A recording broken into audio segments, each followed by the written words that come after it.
कुलकर्णी याला आणखी 2 प्राध्यापकांची साथ असल्याचं समोर आलंय। सीबीआयने जी चौकशी केली आहे यामधून ही धक्कादायक बाब समोर येतेय। पेपर फुटीमध्ये कुलकर्णी आणि वाघमारे या दोघांसोबतच आणखी 2 प्राध्यापक सहभागी होते।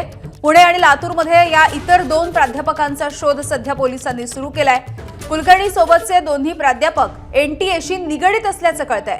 दोन्ही प्राध्यापकांनी देखील संभाव्य प्रश्न फोडले आणि मुलांना उत्तरं देखील दिलेली होती।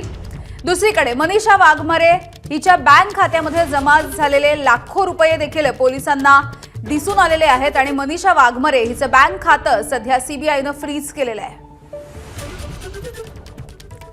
सोमेश कोलगे आमचे प्रतिनिधी आपल्याला अपडेट्स देत आहेत। सोमेश, एनटीएम ज्या संस्थेकडे किंवा ज्या यंत्रणेकडे या सगळ्याबद्दल जबाबदारी आहे त्यामधूनच आता ही पेपरफुटी झाल्याचं समोर येत आहे। निश्चितच एनटीएतील अंतर्गत कोणीतरी याला मदत केली असं पहिल्या दिवसापासून सीबीआयचं म्हणणं होतं आणि त्या अनुषंगाने सीबीआयच्या तपासात धागेदोरे हाती लागले आणि टीव्ही कुलकर्णी मनीषा वाघमारे यांना अटक झाली।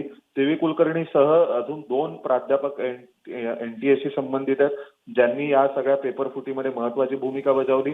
मनीषा वाघमारेच्या नावाने एक नवं बँक अकाउंट उघडलं गेलं होतं ज्या बँक अकाउंटमध्ये विद्यार्थ्यांनी लाखो रुपये ट्रान्सफर केले आहेत या सगळ्या प्रश्नोत्तरांच्या बदल्यामध्ये आणि हे अकाउंट आता सीबीआयने टाच केलेलं आहे।